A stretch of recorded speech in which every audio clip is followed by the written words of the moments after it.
there, I'm Sarah Kent, and this is a follow-up to acting class.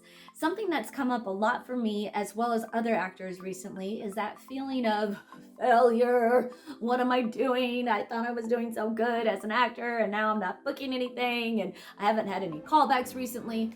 Believe me, we've all been there more than once. We get it. And this is what I tell myself. One is the advice that I got from a dear friend and working actor, Eric Artel, many years ago, and that is with acting, we got to accept that it is a war of attrition, meaning that it's going to win the war in acting, it's going to favor those who keep on going no matter the obstacles, which means that you want to have some emotional resilience as you continue on honing on your craft as an actor, as well as just continuing to work, to go to auditions, or to, if you're not getting auditions, go out there and find those auditions. If you're not getting the work, create the work, make the work happen for you. So with the idea of emotional resilience, there's a great book that I want to quote from. This is The Happiness Advantage by Shawn Achor. Really awesome. The other one that I want to touch on while I'm thinking of it is a wonderful book by Gary Marshall, very famous director. And in this book, Wake Me When It's Funny, he has a part where he talks about writers that took 30 minutes a day to just feel sorry for themselves. Well, let me rephrase that. Gary Marshall actually gave the advice of, hey, you know what? You're gonna feel sorry for yourself and you're gonna get depressed as a writer. It's kind of the name of the game.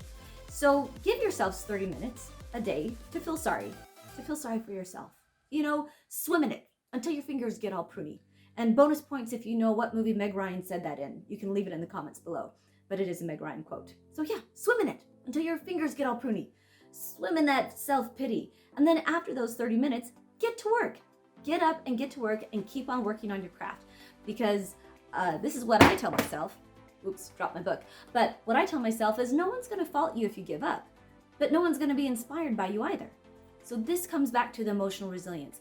How do we have emotional resilience in the face of so much failure, rejection, and even times where I felt like I can't even get rejected as an actor. I can't even get an audition to save my life. Here I am in Los Angeles and no one will see me. No one. It's a very discouraging place to be. So something from Shawn Achor's book that I thought was really good, I'm going to share with you. It says, study after study shows that if we are able to conceive of failure as an opportunity for growth, we are all the more likely to experience that growth. Conversely, if we conceive of a fall as the worst thing in the world, it becomes just that. Jim Collins, author of Good to Great, reminds us that we are not imprisoned by our circumstances, our setbacks, our history, our mistakes, or even staggering defeats along the way. We are freed by our choices. Now, something that's imperative with great acting is going to be to make committed choices. Make a committed choice. If the director doesn't like it, they'll tell you to make a new choice. That doesn't mean they hate you. That just means time for a new choice. Same thing when it comes to comedy improv. You could be doing something phenomenal and still the direction's going to be make a new choice, make a different choice. Let's make a different committed choice. That was great. Let's see it only the same thing, only different. Yeah. Back to the book.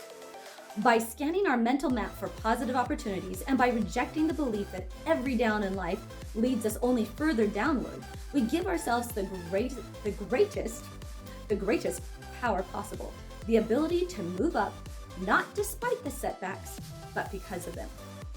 Pretty cool stuff there. So definitely check out this book as well. That is from chapter 4, page 109, talking about emotional resilience and the ability to fall up.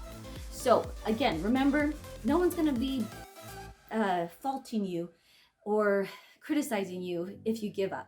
No one will fault you for that. We totally understand the disappointment, the rejection, everything's hard. But no one will be inspired by you either. So if you want to give voice to the things, the people, the life that you care about, then keep going just a little further.